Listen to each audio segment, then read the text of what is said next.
so much. Good morning, Rabotai, Beruchim Abaim to everybody. Erev Shabbat Kodesh, Perashat Tahor, Shabbat HaGadol, Makam Re'ahu. The Lighthouse live video feed Torah project dedicated Le'ilui Nishmat, Devorah Feiga Bat Shemuel, Refuah Shelema of Ora Devorah Bat Rivka.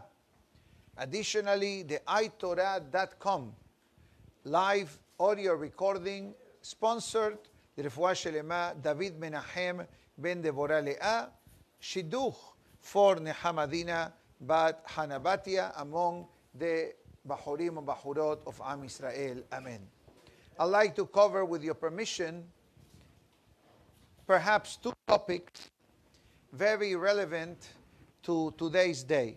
First of all, as I mentioned inside in the Minyanim earlier, Be'ezat Hashem, this Sunday morning, plan yourself to stay after the prayer a few extra minutes outside so we are able to do the mitzvah of Birkat Ha'ilanot, the blessing for the trees. And additionally, we'd like to speak a few moments about Shabbat HaGadol.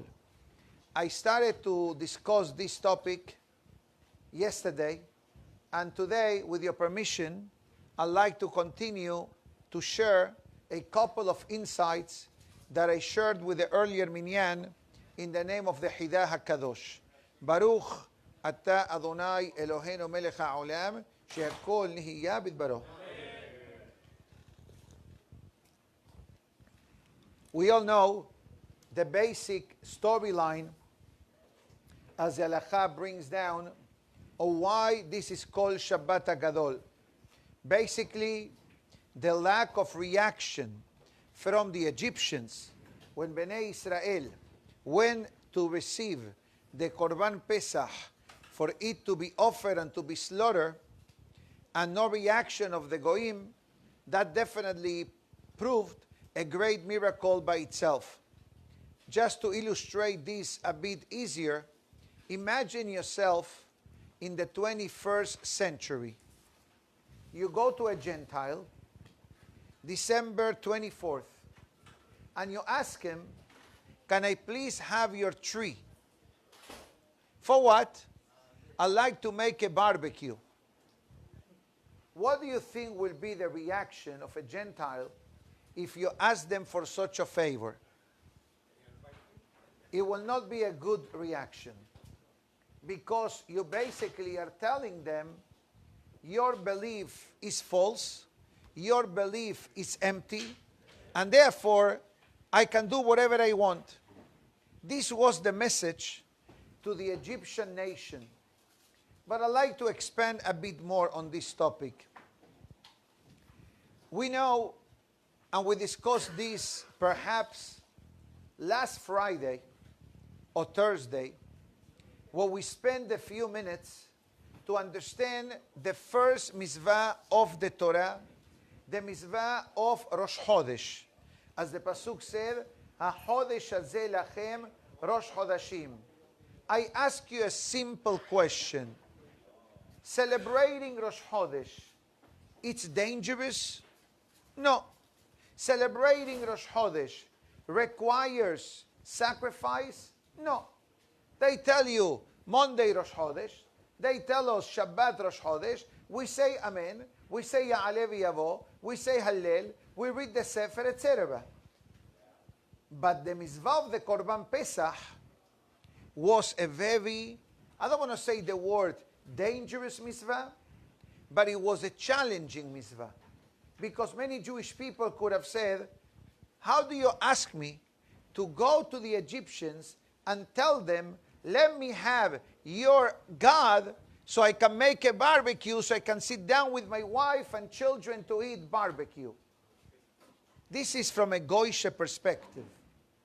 So what rabbis tell us, that you know why this is called Shabbat HaGadol as well, the Hidah says, because the mitzvah of Korban Pesach introduced to the Jewish world a topic known as Mesirut Nefesh.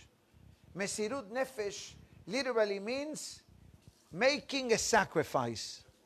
And although usually the word Korban means a sacrifice, but Mesirut Nefesh means I'm making a sacrifice for HaKadosh Baruch Hu. Maybe my intellect tells me not to do it. Maybe my body tells me, sleep more, don't come. But my neshama wants to develop a beautiful relationship with HaKadosh Baruch Hu. This relationship, it's called Devekim, Devekut. Ve'atem ad-devekim ba'Hashem Elokechem hayim kullechem hayom. Everybody knows this pasuk. Why? Because this pasuk is the formula of the survival of Am Israel, collectively and individually. And the Hidah Kadosh says, you know why we call this Shabbat HaGadol? Because this is the mitzvah that remove the chains of slavery in Egypt and enable us to serve Borei Olam in a greater fashion. The Hidah quotes a Zohar from Perashat Yitro that says, Amen, that HaKadosh Baruch Hu has different names. And some of these names are part of our prayers. Yotke Vavke, Amonai, Elokim, Shakai, Sevakot, Yabok, Ehye. All these words that I'm throwing on the table, they are all letters and words that illustrate Hashem's name. But there is a Zohar in Perashat Yitro that says that one of the names of HaKadosh Baruch Hu is Shabbat. One of the names of HaKadosh Baruch Hu is Shalom. One of the names of HaKadosh Baruch Hu is Haggadol, Haggibor, Hanora, Kel Alyon. This is part of our daily prayers. You should know this by heart. It's the beginning of the Amidah. Hakel, Haggadol, Hagibor, Ve'anora. These are all titles to HaKadosh Baruch Hu. So you know what the Hidah says? Shabbat HaGadol, it's about HaKadosh Baruch Hu as well. Not only about our dedication to Borei Olam, not only the sacrifice that our forefathers did of asking something that intellectually does not make sense, but the moment that we determine our Avodat Hashem based on intellectual understanding only, or making sense from an understanding, we get into trouble. Because it means that if a person does not understand, the person will not connect with HaKadosh Baruch Hu. So the Hidah says that on the day of Shabbat HaGadol, Borei Olam's name became revealed to the entire world. And even the Yehudim, that many of them did not have this emunah, and regretfully and unfortunately, as I said in the day of Ta'anit Esther, a big percentage of Am Israel stayed behind when the Jewish people left Egypt. They did not stay behind alive. As the statement says, no Jew will be left behind. When Mashiach comes, Be'ezat Hashem, all of Am Israel will benefit from Mashiach's arrival. But regretfully, in Egypt, 80% stayed behind. They did not have the necessary, perhaps, emunah or devotion to understand that all the plagues, if you're asking me, the Makot, you need to know this. Yes, the Makot were to the Egyptians. We all know this. Eser Makot, Dam, Sephardeya, Kinim. We're going to do this in the Seder of Pesach, right? Guess what? According to our Mefarshim, the Jewish people also experience a sample of the Makot. To understand the greatness of HaKadosh Baruch Hu. A sample. I'm going to bring an example so we can relate. We are aware that in Venezuela, Hashem should give refuah shelema and arichut yamim b'shanim tovot. Many people are visiting us from Venezuela in the past few weeks. There is no vacation time, and Pesach will be here in a week from today. Do you know why they are here? Many of them, because the country has no electricity. The country has no running water. Do you understand what it means in our American 21st century, being days and weeks without running water and without electricity? Do you understand? You don't. The only time that we can relate to that is if there is a hurricane. If there is a hurricane, then we understand that you may have electricity, but not air conditioning, and maybe you don't have electricity if your building is very old and doesn't have underground cabling, or if you don't have a compressor, they call it, generator, thank you. Compressor is for the air conditioning, okay? I'm using compressor because the one upstairs broke, okay? So we need to fix it, hopefully before Shabbat. Yes, but not to worry, we're not worried about that. But B'ezrat Hashem, the technician is on the way, and I believe that he's under warranty, so we are okay. I believe. But you know what it is. You don't really know until you need the insurance, right? So can you imagine living in a country without electricity? And you don't know when it's coming back. You don't know when it's coming back. Could be a day, a week, 2 weeks, no running water, basic grocery needs. And if you want to know real details, speak to all of our members from Venezuela that are with us. Haz v'shalom, we cannot understand. So you are in Egypt. Let's go back 3,331 years ago. You are in Egypt. Borei Olam says, I want you to truly understand what's going on here. And the Mefarshim tells us that the Jewish people experience a free sample. Just a few minutes of the plague to understand the greatness of HaKadosh Baruch Hu. And the Hidah HaKadosh writes, and it says that when we say Shabbat HaGadol, we also mean HaKadosh Baruch Hu. Third explanation, or maybe seventh, I don't know, I lost count already. But I'm going to skip the number for today. We all have a common relative known as Adam Harishon. At the end of the day, mankind came from Adam Harishon. Mehila, yeah, correct. All of us. Yehudim, Goim, they all came from the same source. And I like to speak about a topic that is very deep, and I'm giving you this warning in advance. And B'ezrat Hashem, I'll try to deliver it with the same beauty and elegance that the Hidah explains. Adam Harishon was called Ha'adam Hagadol Ba'anakim.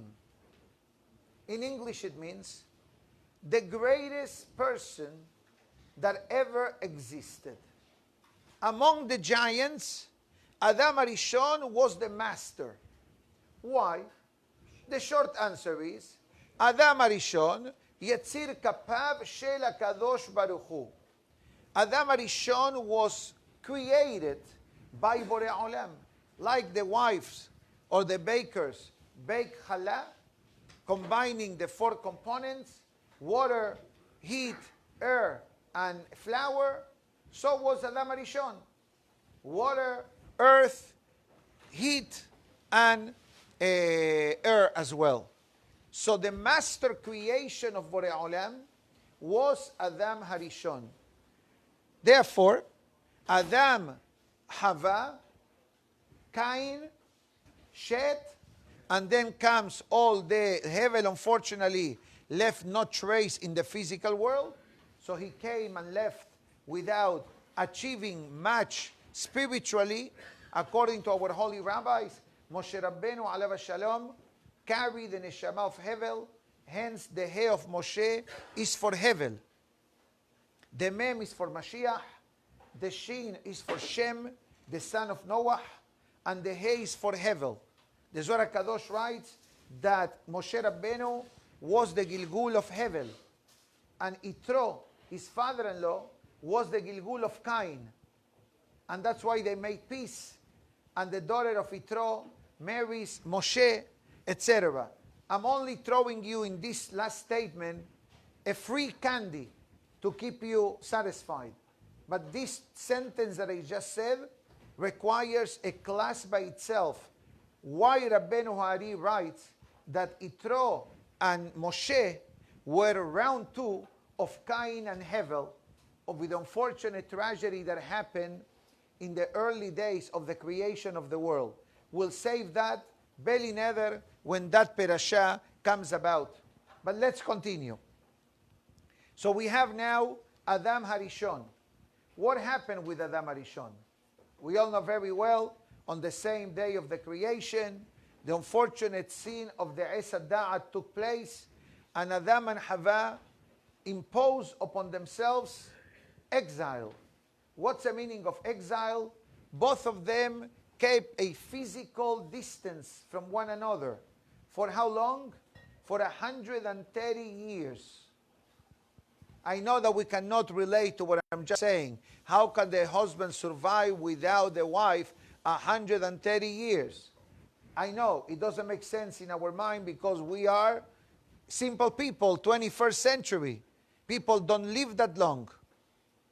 But in those days, Adam Harishon himself, he lived 930 years. So 800 years he spent with his wife. But the first 130, after Cain and Hevel were born, Adam and Hava kept a physical distance. Why?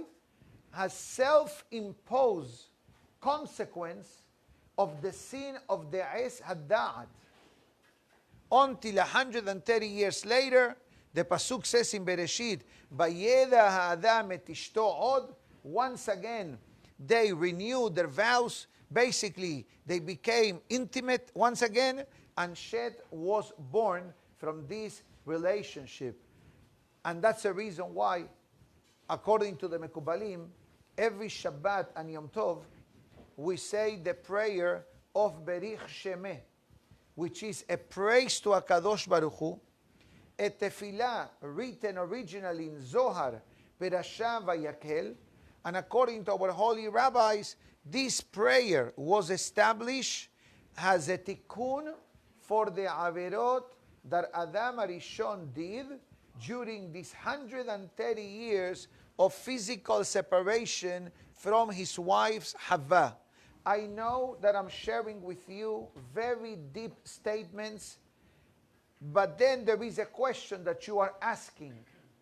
What sin did Adam Harishon do during the 130 years separation from his wife? So that brings the Hidah topic in today's explanation. The Hidah says, there is a concept that we need to know that exists. This topic, and I'm going to keep it short and sweet. There is a topic called, in Hebrew, Nitzotzot. Nitzotzot means sparks of holiness, Kedusha. We need to know everything or any action that a Jew does creates sparks of holiness. Even though the avon is tum'ah. But the fact that a Jew does something, it carries a godly spiritual life. Hence comes the topic of tikkun. Tikkunim. Tikkunim, although literally means repairs, but there is such a concept as repairing shortcomings on the spiritual level. For those of you who hurt me inside, and I mentioned that Be'ezat Hashem, we are going to do Birkat HaIlanot Shabbat, Sunday morning after prayers. Remember one of the things that I mentioned? That part of the reason of why we have the kavanah, of one of the kavanot, better, of Birkat HaIlanot is to have in mind that in the event that there is a neshama connected to us, like a father, like a grandfather, whatever relationship the person may have, and that neshama came back to the world as a gilgul of someach, as in the reincarnation level of a tree, of something that grows, through the merit of saying the Birkat HaIlanot, we elevate this neshama back where they belong in Gan Eden. This is too deep for us to understand. We don't even understand how the system works, but we know that the topic of Gilgulim is not a new topic. The topic of Gilgulim has been around for at least 1,000 years on the book, and perhaps since the time of Moshe Rabbeinu, alav shalom, as I said before, Moshe, neshama of Hevel, Yitro, neshama of Cain, and after Yitro, the neshama of Cain went to Korah, and after Korah, the neshama went to whom? To the Nasi from yesterday, Shelumiel ben Suri Shaddai, which was the same person with dual identity, known as Zimri ben Salu, the fellow that Pinchas killed with Kozbi Batsur, that Zimri ben Salu. Shelumiel ben Suri Shaddai from the Nasi of Shevet Shimon yesterday. Korah, Yitro, and Cain shared the same neshama. This is what Rabbeinu Ha'ari writes in this topic.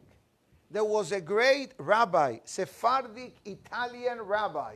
You know, usually when you talk about Italian, you talk about Italian suits, Italian wine. So there was a great Mekubal, I think his name was Rabbeinu Mordechai Azaria Mipano. Great Italian Mekubal. And he wrote a book. I have this book, by the way. I'm not going to bring it to you, not to worry. And that book is the book of Neshamot. Yes. And what does he do in that book? He explains who is who in Jewish history and why that person connects to this neshama and why that lady connects to this neshama and how those historical incidents affects our life on a regular basis. And we know the topic of Gilgulim is a very deep concept that we don't understand. We don't really understand. We know one thing, that all of us are repeat customers. We were here before. And that's the reason why you need to know this fact. As a human being, I believe 3 times. Then it goes to high, then it goes to animal, then it goes to someach, trees, fruits, vegetable, and then domem. For example, this chair. Who knows who this chair was centuries back? And now the tikkun of this chair is to listen to Torah and to be comfortable for a person to sit. You need to understand, Rabotai, that the moment that we look at life from a spiritual eye, not only physical life, you see God everywhere. And if the chair breaks, it means that the tikkun is finished. Khalas. Ma'asalame, thank you for your services. Same thing with this stender or mini table. Table, the same way. Birkat Hamazon. The Pasuk says, Vaydaber elai, ze hashulchan asher lifnei Hashem. There is a godly spirit that manifests itself in the world in 4 levels. Medaber, high, someach, and domem. Domem is the lowest. Any object that is inanimate. Table, chairs, doors, etc. High, animals.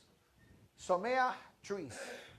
And everything related to growth. And Medaber refers to humans. And Be'ezat Hashem, you listen to the prayer on Sunday morning and pay attention. And I'll announce it one more time. To have the kavanah to lift the neshamot to the highest level that is possible. Now, Oh, excellent question. So his question is as follows. I'll paraphrase the question. What causes the person to come back to the world other than a human body? Short answer, the tikkun is not complete. The tikkun is not complete. How many times you hear people that say tikkunim? Tikkunim. You know what that means? They are telling you in a code that they accept the suffering that they have, even though they don't understand it, but they understand it that is from HaKadosh Baruch Hu, and is a tikkun for sins of the past. How do you make the tikkun as a chair? Very simple. You have the merit that from the southern industries, yes, you see how I remember? Sounders Industries, from the 500 styles that they have, and thousands of chairs in their warehouse, 150 chairs had the merit of being part of a synagogue that learns and teaches Torah daily. You need to reprogram the brain. It's like our rabbi tells a beautiful costume that whenever you do something for Shabbat, you should say Lichvot Shabbat Kodesh. Why? The Zohar explains that when you say Lichvot Shabbat Kodesh, the tomato that you're buying is not a tomato now. It's a tomato Lichvot Shabbat. I'm sending the suit to the cleaners Lichvot Shabbat.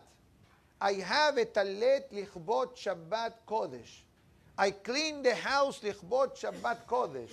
You have the magic password, elevating something physical. As the Baal Shem Tov says, this is our mission in life. We're not here just to eat the ka'ak and the sambusak and the delicious bread that him and I keep a distance, unless it's Shabbat and Yom Tov. Our mission is, and that's what the Hidah says, La'avir hanitzotzot shel adam harishon. Allow me to explain this. And I hope that Be'ezat Hashem, I'll be able to do so. It's a very deep topic, but I think that with a brief explanation that I just gave, we are able to understand a chapter of the life of Adam Arishon that is not pleasant to speak about it publicly, and it's not even pleasant to begin with. But we need to understand that the Torah wants to teach us lessons that great men can also have a couple of setbacks. But great men don't remain stuck in their setbacks, but they do teshuvah, and they repair the mistakes that they made. We have a few cases. Moshe Rabbeinu alav shalom. The story with the water. Remember? The pasuk says, "Vatedaber el hasela." Speak to the rock. And what did Moshe Rabbeinu do? Vayach et hasela. He hid it.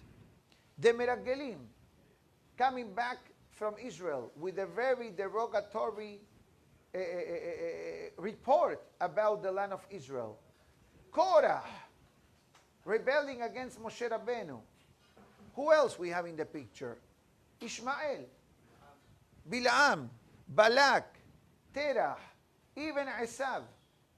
All these individuals, some of them left a great name for themselves throughout the life of mankind, but some of them are not remembered for happy things.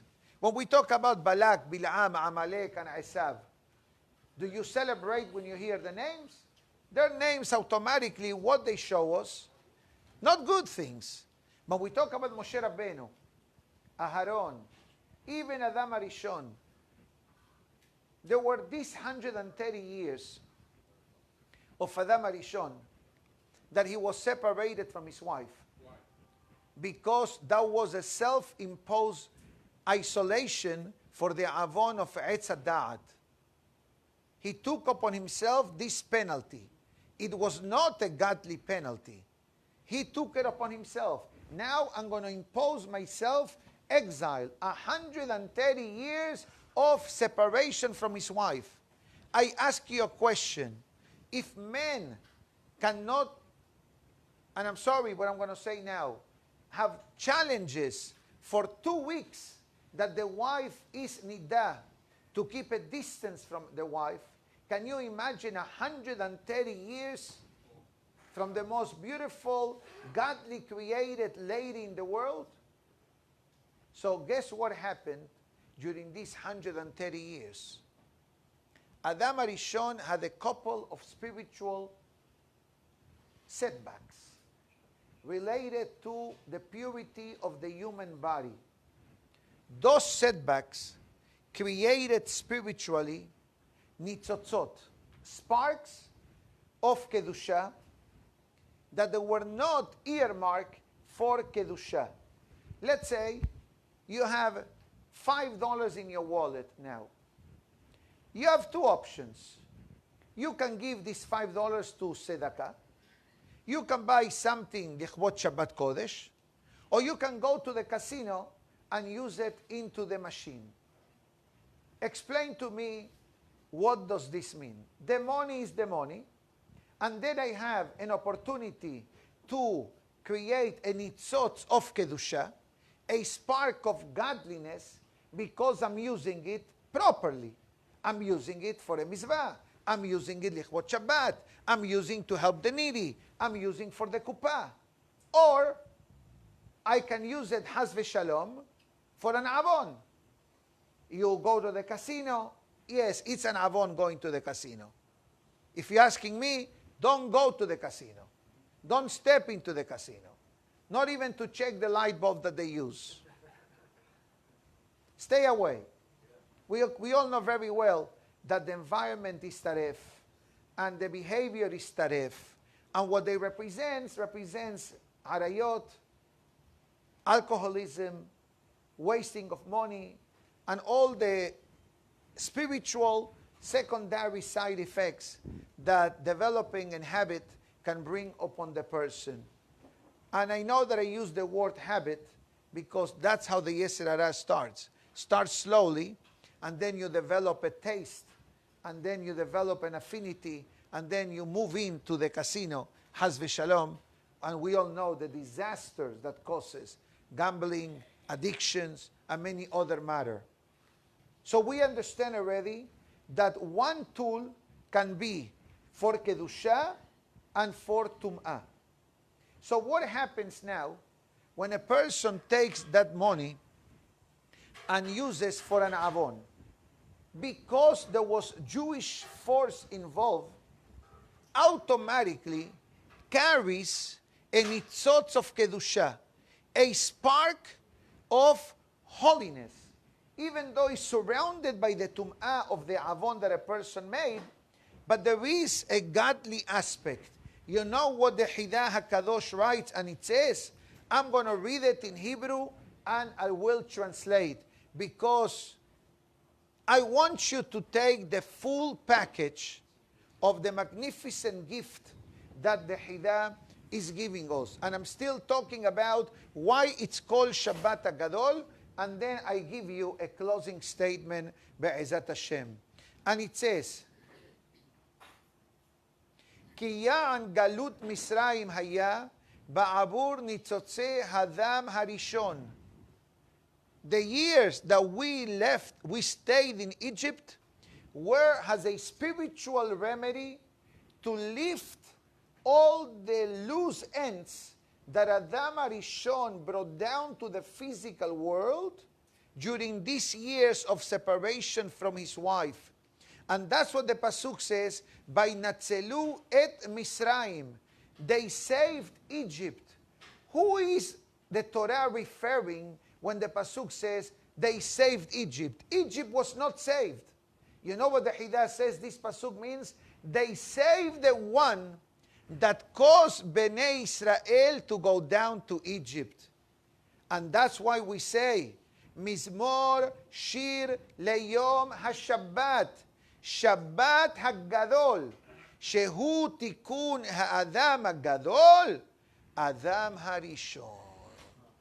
The Hidah says Who composed this chapter of Tehillim, Mizmor Shir Leyom HaShabbat? Adam Arishon. You know when did Adam Arishon compose this chapter of Tehillim? If my calculations make sense, 130 years after from the Avon of the Es Hadat. And on what gift Adam Arishon composes this chapter? Mizmor Shir Leyom HaShabbat Tov Lehodod LaHashem. It is good to be grateful to Borei Olam. On what aspect is Adam Arishon expressing thankfulness to Borei Olam? One word, Teshuvah. Who helped Adam Arishon to do Teshuvah? Short answer, Cain. Cain was the first Baal Teshuvah of the world. Adam Arishon was the next one. As the Pasuk says, Gadol Aboni Mineso, Cain says. God, how can I fix the mistake that I did by killing my brother? Borei Olam introduces Teshuvah to Cain. One day the Mefarshim tells us, or the Midrash says, that Adam comes to Cain, and it says, Cain, how can you live? How can you enjoy life? How can you make a barbecue every Sunday for your family and friends? So what's wrong? What do I mean, what's wrong? You kill your brother, and look at me. I only ate, and I'm suffering every day. Cain says to his father Adam, you never heard of Teshuvah? What is that? Teshuvah. Teshuvah means regret. Teshuvah means repentance. Teshuvah means committing yourself, Be'ezat Hashem, not to repeat the same mistake again. When Adam Arishon heard this, he composed this chapter of Tehillim. Mizmor Shir Leyom HaShabbat. And you may ask, hold on, Rabbi, why Mizmor Shir Leyom HaShabbat? Very simple.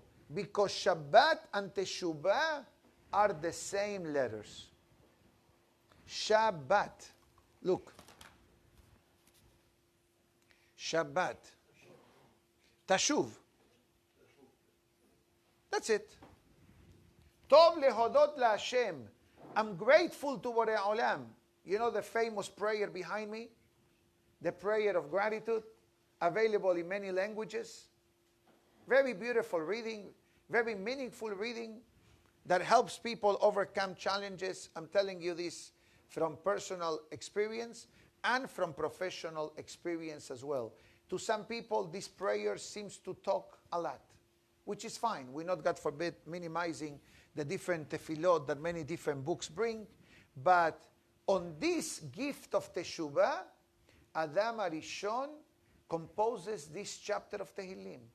Tov lehodot laHashem ulzamer leshimcha elyon. And that's what the Hidah says. It's called Shabbat HaGadol because this is the Shabbat that precedes the Tikkun of Adam Harishon, 130 years separated from his wife. We need to clarify one more thing. That when it comes to the world of Tikkunim, there is not an exact formula that we say, this is it and nothing else. Because the Zohar says, an additional reason why we went down to Egypt. Because of Abraham Avinu. Abraham Avinu. Why? What did Abraham Avinu do? He was a tzaddik. True. But guess what? He went down to Egypt without permission. When he came to the land of Israel, the Pasuk says, Vayhi Ra'av ba'aretz, vayered Abraham Misraima. Abraham went down. Hold on. God told you, go to Israel. I will show you where to go. And then you say, no, maybe there was a mistake in the GPS. No, Hazaku Baruch. So the Zohar says, part of us being in Egypt was also to repair the spiritual shakeup that Abraham Avinu caused by going down to Egypt. Why? Because we exposed Sarah to Paro. You understand? Now, I'll tell you a short story from the Baal Shem Tov, that although usually on Mosai Shabbat we share and we read stories of the Baal Shem Tov, but I think that this story will reinforce everything that we said at this time. There was a fellow, you know very well, that in the Hasidic world, many Hasidim travel to the Admurim in Rosh Hashanah or in Kippur. So this story was about Kippur. There was a fellow who was coming from a certain village. He got his wife's permission and blessing, that's very important, to spend Kippur in the Baal Shem Tov's synagogue and come back home as soon as Kippur finishes. One day trip. There is no kiddush at home, there is no food, etc. And he left early enough, Erev Kippur, to go to spend Kippur from the moment of Mincha, Kal Nidre, Kaparot by the Baal Shem Tov. And for some reasons, the horses ran faster than usual. And he said, you know what? Before I enter to the city of Mishbush, which I was there a few times, very nice place, sure, in Ukraine, let me take a nap in the fields. It's early. He took a nap. He woke up past sunset. He missed the opportunity. Halachically, you're out of the Tehum, out of the city boundaries, more than 2,000 amot.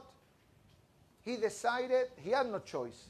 He stayed in the field, in the forest during Kippur. Can you imagine spending Kippur in a forest? We cannot imagine. So imagine the pain and the prayer of this fellow. No Sa'udah Mafseket, probably. Maybe he had something to eat, let's say. But he was late, so he couldn't eat. No minyan, no Kal Nidre, no Ne'ilah. As soon as he saw 3 stars Mosai Kippur, he ran to the Baal Shem Tov. And he comes into the house of the Baal Shem Tov, and the Baal Shem Tov looks at him. And you have to understand the Baal Shem Tov. One of the reasons why he was called the Baal Shem Tov is because he was a human, but he had the gift of helping people do teshuvah. He had the gift of injecting emunah in the heart of the simple Jew. And according to some, Baal Shem was given to those who were lofty enough to understand Shem HaMeforash. We're not going to go too much into that, but that's one of the reasons why he was called the Baal Shem Tov. Although he never abused it or used it, but he was a holy man. So the Baal Shem Tov says, I know that you're upset with yourself for not being able to spend Kippur with us and to pray with the minyan. But I need you to know that in that forest that you got stuck and pray, your prayers from the heart in the day of Kippur made a tikkun to all those neshamot that had no relatives in the world. And your prayers from the heart purified those neshamot and went up to the highest level of Gan Eden. You were Hashem's messenger to do this. And we need to know, as I said to a wonderful lady earlier today, which I never met, by the way, but I said to her, every person is a shaliach of HaKadosh Baruch Hu. Each one at our level. Sometimes, as a businessman, you can be a better shaliach than me as a rabbi. Let's say that a supplier from Sony representative in America, wants to meet with you. He wants to offer an exclusive line. And it says, we're going to meet in XYZ restaurant.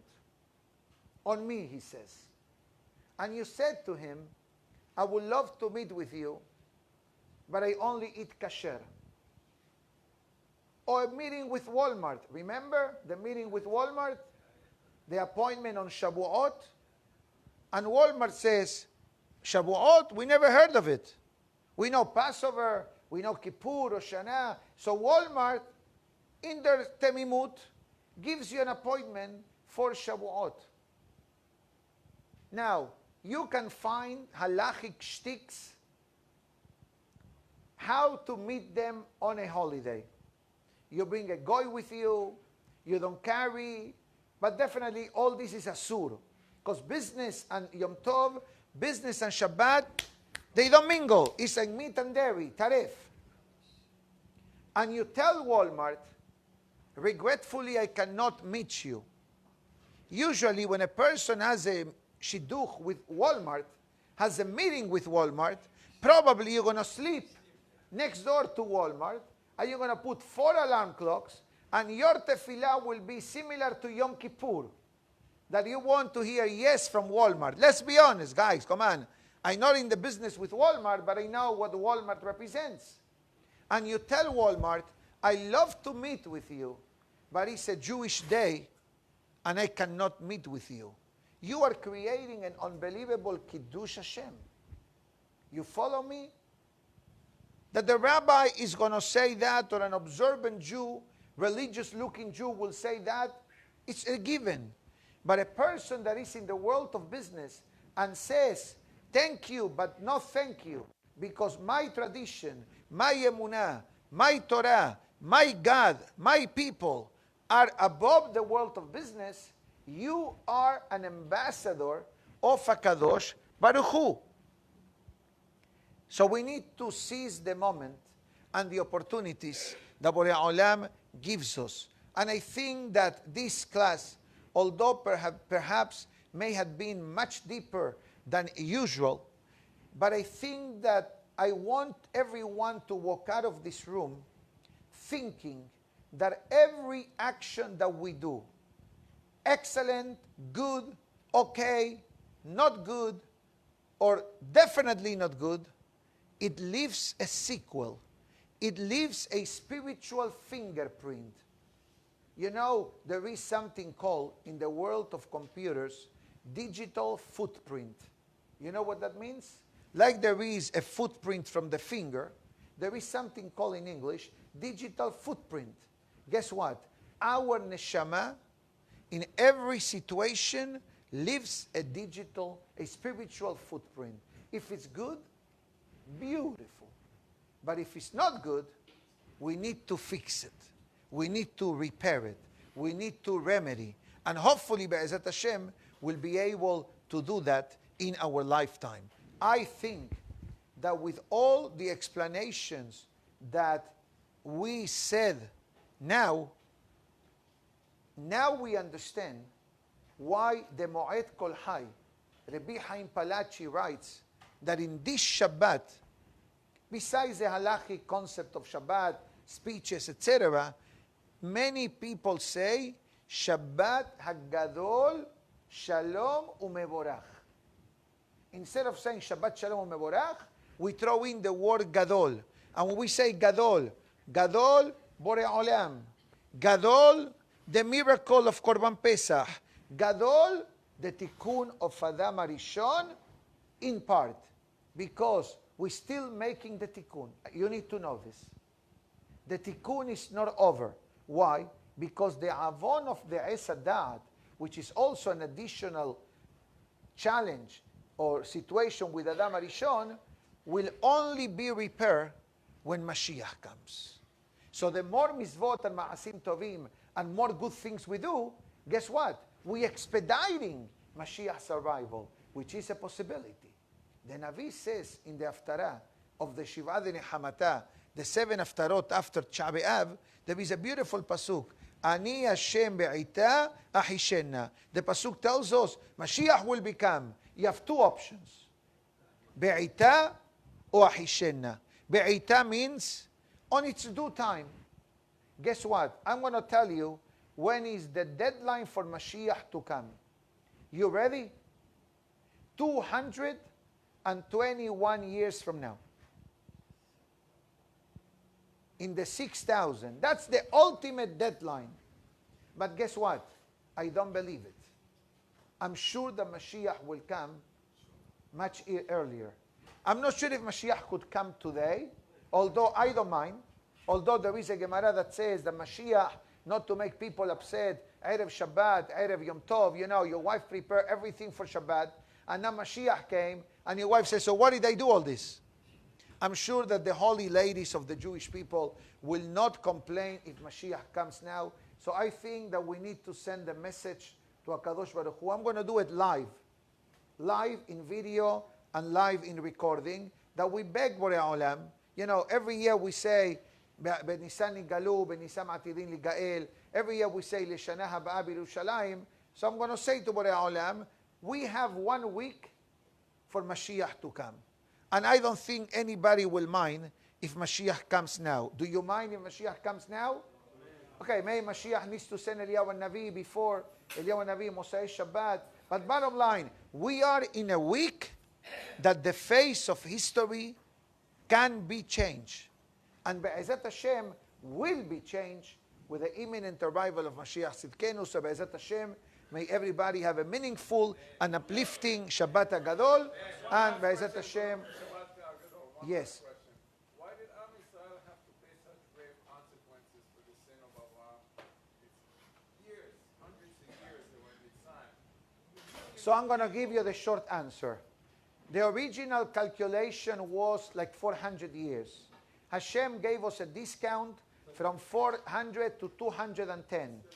I understand that. From those 100 and 210, close to 86 only were slavery.